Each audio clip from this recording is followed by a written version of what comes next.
Last year, children's charity Wooden Spoon announced their latest challenge to set 2 world records for the highest games of touch and full contact rugby ever played. 6,500 metres up the world's tallest mountain, Everest.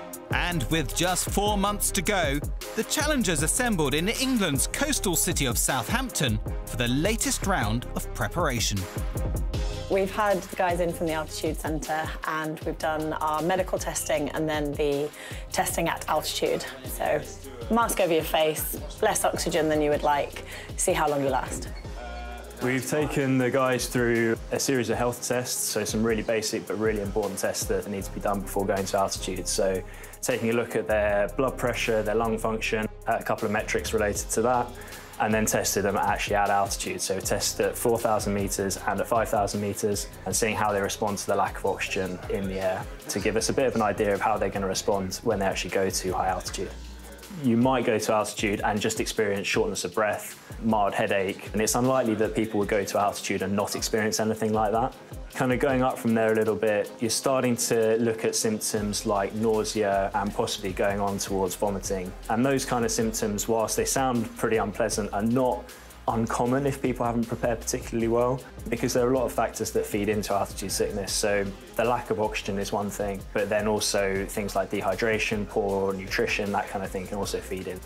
What's a little bit more serious then is if you're moving on to symptoms beyond that and you're not taking care of that and actually start getting edema either on the brain or on the lung, so fluid on the brain, fluid on the lung, which is a little bit more serious. And that's what you need to be preventing. So hopefully today I've given the guys a little bit of an awareness of the progressive nature of the symptoms, so what to be looking out for at a very early stage so that we can stop it progressing to those high-end symptoms.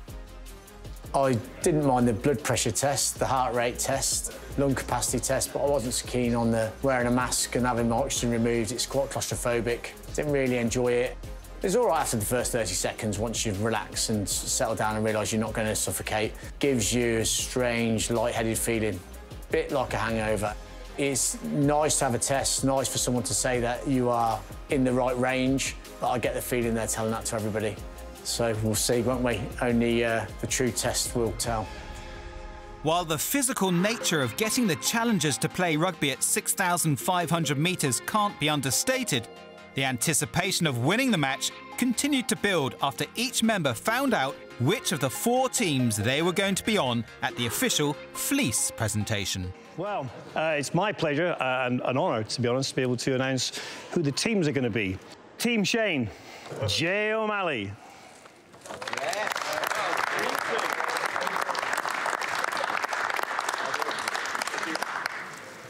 And Simon Wright.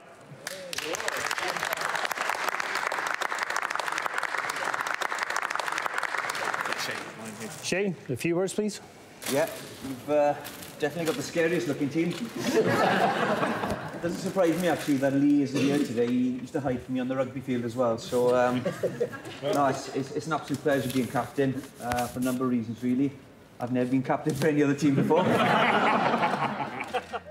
The team announcement is important. I think it is a bit of fun. It's exciting for people to know who they're going to be playing alongside and what they're going to have to do while they're up there. At the same time, you know, it all kicks in. We've been talking about it a lot, but all of a sudden you're in a team and you're going to have to go to Everest and play a rugby match, which is bizarre, really, when you talk about it. So I think it's set in home now that we've got a massive challenge ahead of us, but at the same time, it's more exciting.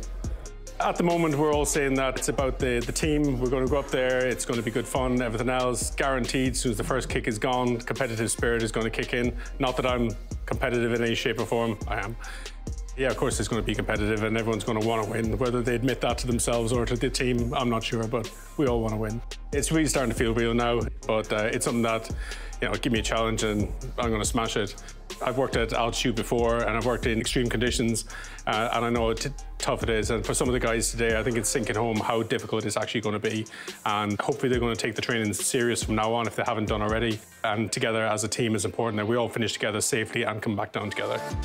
And what better way to finish the day than with some competitive team bonding against the local wheelchair rugby team, the Solent Sharks. It's physically exhausting. You can't actually believe that sitting down and pushing the wheels around is as difficult as it actually is. And the speed that these guys managed to manoeuvre their chairs at, I mean, they left us for dead on a number of occasions. Yeah, I'm in awe, honestly. They're slightly more physical than I first anticipated. There are a few members of our touring party that are already revealing themselves to have some slightly aggressive issues, some small anger management issues. So, we're unearthing a few hidden secrets before we hit the mountain, at least. There we go. I think one of the toughest things going up Everest is going to be the sort of mental challenge. Physically, I think we're all expecting that, but mentally it's going to be hard. And bluntly, it's going to be our teammates that are going to get us through. So to know who your teammates are, to know which ones you can turn to, it's going to be really important. The rugby is obviously an incredibly important part of it, and setting the Guinness World Record is going to be a lot of fun. But it's not the be-all and end-all for me. The main thing is that we all get up there super safe, that we do something extraordinary for an extraordinary charity. And in 2019, I think rugby is really sort of diversifying and putting itself on the map. First time ever a World Cup's happening in Asia. And the Wooden Spoon's doing exactly the same thing, going up, setting 2 Guinness World Records, male and female, mixed touch. I think the whole thing is special, and it sort of illustrates perfectly why this game of rugby is magic. And I feel very, very blessed that in my team I've obviously got, winners are going to be grinners at the end of it.